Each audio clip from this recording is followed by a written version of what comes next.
Halo guys, kembali lagi bersama gua di channel Nikoniti. Pada kesempatan kali ini gua akan membahas mengenai rammer tipe yang pertama, yaitu inisiator. Oke, jadi yang pertama jenisnya itu ada dua ya, yang tipe area sama yang tipe single. Bedanya yaitu di skill inisiasinya, itu area atau AOE atau dia itu single target. Untuk ciri-cirinya itu ini ya.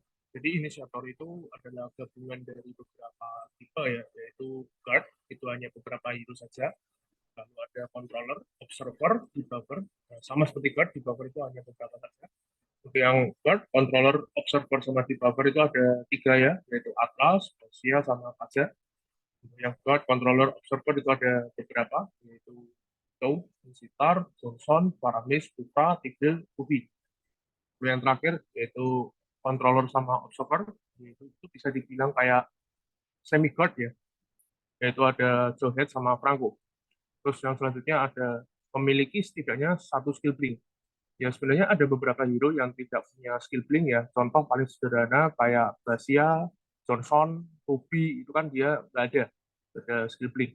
Nah, tapi kan biasanya player-player Gracia gitu kan mengatasinya dengan cara menggunakan flicker gitu. Jadi tetap aja ada skill blinknya. Nah, terus selanjutnya ada mobilitas tinggi. Sebenarnya mobilitas tinggi ini adalah apa ya? Kayak akibat atau efek dari adanya skill blink ya. Sama ada juga beberapa skill yang bisa membuat dia tuh larinya cepat. Nah, contoh sederhana kayak Franco, itu dari pasif, terus ada jauh head itu dari skill 2-nya. Lalu yang lainnya paling cuma pakai skill blinknya itu. Selanjutnya ada skill CC yang cukup luas untuk yang tipe area, contoh Atlas, Upra, Igril gitu. Lalu ada skill CC yang cukup kuat untuk yang tipe single target, contoh kayak Chow sama Franco. Nah, mayoritas skill adalah CC. Ya jelas banget kan, soalnya kan Roamer itu kebanyakan itu skillnya CC semua kan, gitu. Apalagi inisiator itu wajib banget dong ada CC. Lalu fungsi ini inisiator, ini sebenarnya sudah sempat gua singgung di Ops Zero yang part 2 ya, yang sebelumnya ini. Nah, jadi ada tiga. Yang pertama inisiasi war, jelas kan namanya aja inisiator kan untuk inisiasi war dong. Nah, selanjutnya open map karena dia kan roamer kan, apa berkelana ke sana kemari untuk apa? Ya untuk open map gitu. Terus yang terakhir protektor sementara karena kan dia kan seorang roamer tanker gitu kan. Kan kebanyakan inisiator itu kan hero-heronya adalah berjenis fighter sama tank. Jadinya sebagai protektor gitu. Tugasnya, nah, tugasnya itu ada beberapa. Yang pertama mencari celah untuk inisiasi, jelas kan inisiator. Nah, mencari celah untuk apa? Ya, supaya setidaknya inisiasinya tuh sukses gitu loh. Dia harus mencari celah gitu. Yang kedua mencari keberadaan damager. Damager itu ada tiga ya, mid laner, jungler, sama gold laner. Nah, maksudnya gimana? Dia harus mencari yang namanya damager musuh gitu kan. Mencari keberadaan damager musuh gitu. Nah, itu kan salah satu tugas dari lamer gitu. Lalu selanjutnya ada melindungi tim pertama kali, baik itu sukses maupun gagal inisiasi. Jadi ketika dia itu sukses inisiasi ataupun gagal, dia harus tetap melindungi. Itu soalnya kan programmer itu kan kayak ibarat pelindung pertama gitu. Nah, yang terakhir itu membalikan keadaan, di mana keadaan tersebut semua damager musuh itu mati. Nah, jadi ini adalah apa ya, semacam keunikan dari hero inisiator ya, itu mereka dapat membalikan keadaan gitu. Nah, kelebihannya itu yang pertama, inisiasi perang sangat mudah. Jadi rekan-rekan kalian itu apa ya, tidak perlu mikirin lah soal inisiasinya gimana. Ya itu kan tugas dari inisiator itu sendiri gitu untuk menginisiasi perang. Nah, terus memiliki peluang untuk membalikan keadaan. Nah, ini dia. Ini yang sudah gua bilang sebelumnya ya.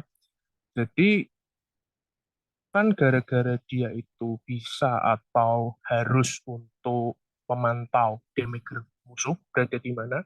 Maka dari itu kan dia bisa tuh mencari peluang untuk melakukan inisiasi. Nah, ketika dia melakukan inisiasi dan sukses mendapatkan ketiga damager musuh, dan mereka ketika hero itu mati di tangan tim kalian, nah itu bisa tuh yang namanya membalikan keadaan. Jadi yang awalnya tim kalian itu kalah, tapi gara-gara damager musuh itu mati semua, langsung menang. Nah, seperti itu. Selanjutnya, mudah membunuh damager musuh. Jelas dong, karena kan damager musuh kan mudah tuh untuk diculik. Gara-gara kalian kan seorang inisiator gitu. Gara-gara inisiator itu sendiri. Nah, selanjutnya zoning itu mudah. Nah, jadi gini, analoginya ketika misalkan ini kita lagi kontes Lord sama Turtle gitu kan. Nah, biasanya kan programmer itu kan melakukan zoning. Nah, ketika robber itu melakukan zoning, atau dalam hal ini inisiator ya, melakukan zoning, kan musuh nggak tahu skill yang skill yang digunakan untuk inisiasi itu lagi cooldown atau tidak. Kan kebanyakan dari mereka kan tidak tahu itu. Nah, jadi mereka kan apa ya istilahnya kayak takut-takut sendiri gitu loh. Bakalan mikir dua kali untuk maju. Nah, terus rumput termasuk area yang cukup aman. Nah, kenapa cukup aman? Karena ya ini sebenarnya apa ya hasil observasi gue di tier atas ya, itu kebanyakan inisiator itu mereka sering banget stay di rumput untuk apa, untuk mantau para damager musuh gitu. Jadi rumput itu selalu terisi oleh mereka para inisiator. Jadi ini istilahnya kayak aman lah gitu loh bagi para damager di tim kalian gitu. Lalu kekurangannya, nah, kekurangannya itu kurang proteksi backline kecuali Franco sama Johead.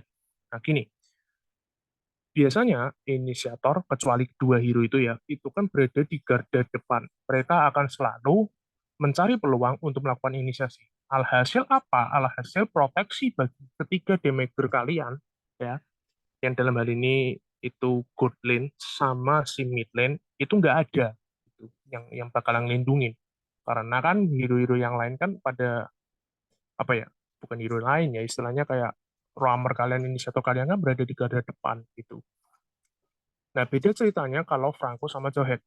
Franco sama Johead itu adalah tipe inisiator yang berada di backline. Jadi dia tuh jarang banget untuk maju sendirian, menginisiasi sendiri di depan, itu jarang. Mereka akan melakukannya di backline atau di garis para mid lane sama good lane. Nah, sekali gagal inisiasi, tim bisa hancur. Jadi ketika si inisiator ini gagal ya menculik hero musuh, menculik damager ya dalam hal ini, itu tim bisa hancur. Karena apa? Damager musuh kan bisa tuh, ya namanya aja damager kan. Pasti kan bisa melakukan apa ya, ngehit atau memberikan damage kepada tim kalian gitu loh. Dan bisa jadi juga damager tim kalian sendiri yang malah mati kan gitu kan. Nah, seperti itu. Bisa hancur kayak gitu. Nah, terus membutuhkan XP laner yang cukup keras. Jadi ini sebenarnya sih tergantung dari early sama mid game-nya ya. Kalau misalkan early sama mid game kalian itu termasuk sukses alias gold kalian banyak, itu sebenarnya XP-nya pun tidak perlu keras-keras. Karena roamernya apa ya, peluang hidupnya lebih tinggi lah gitu. Soalnya kan sekali inisiasi damager musuh mati langsung karena kan kalian kan goldnya banyak alias itemnya banyak gitu kan. Nah, tapi kalau misalkan item kalian cuma sedikit, nah itu XP laner butuh yang semi tank. Soalnya sekali inisiasi, gua jamin inisiator kalian bakalan mati gitu. Karena gold musuh lebih banyak. Setelah mati, yang bisa nge-TP siapa? Ya cuma EXP dok. Masa masa gold laner kalian suruh suruh nge-TP kan ya mustahil gitu.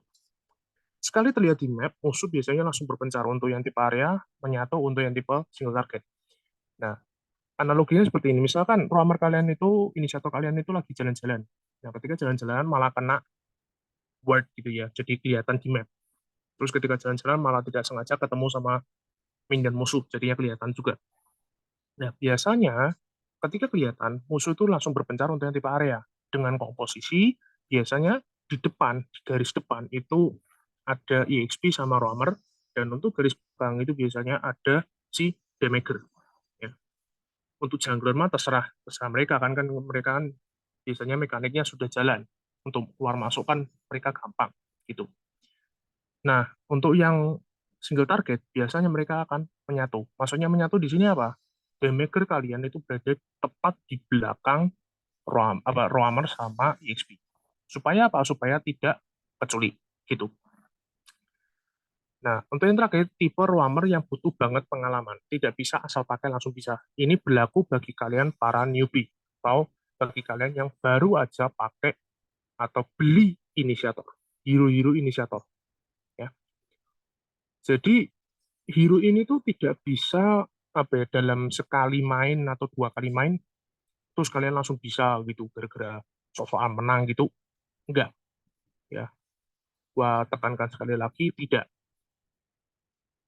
Inisiator tuh butuh banget yang namanya pengalaman, ya, butuh banget yang namanya jam terbang. Semakin banyak kalian main menggunakan inisiator, semakin paham kapan kalian harus inisiasi, kapan kalian harus mundur, kapan kalian harus maju. Seperti itu. Lalu perbedaan inisiator dengan tipe lain. Nah, gameplaynya kejut. Maksudnya apa? Kan penculikan modelnya. Curi-curi, inisiasi, kan gitu-gitu. Jadi, playmaker musuh tuh apa ya, kena serangan jantung terus gitu loh, istilahnya, penculik. Nah, cukup sering stay di rumput. Nah, itu tadi seperti yang gua bilang di sebelumnya ya. Jadi inisiator tuh sering banget tuh stay di rumput.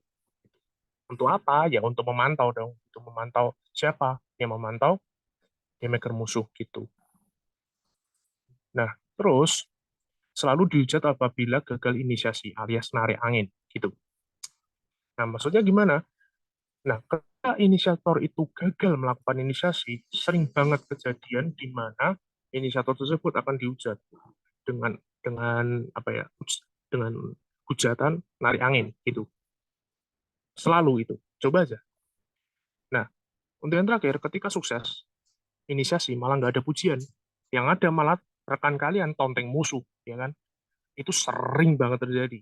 Kalian bukannya diberi terima kasih, ya ta, ucapan terima kasih, bersyukur, tapi malah apa? Recall-recall, stiker, dan seterusnya. Itulah. Nah, untuk contoh hero-nya ini, ya, ini dapat kalian lihat sendiri. Dari Chow sampai Johnson itu tipe single target ya. Dan dari Johnson sampai Ruby itu adalah area atau AOE gitu. Nah, untuk yang berada di atas ini, itu adalah alasan kenapa mereka itu bisa disebut sebagai uh, inisiator gitu. Ini dapat kalian baca-baca sendiri ya. Oke, oke, sekian untuk episode kali ini. Untuk episode selanjutnya kita akan membahas mengenai tipe yang kedua yaitu yang tipe healer. Oke, so that's it guys. Thank you for watching this video. Hope you enjoy. Semoga bermanfaat ya.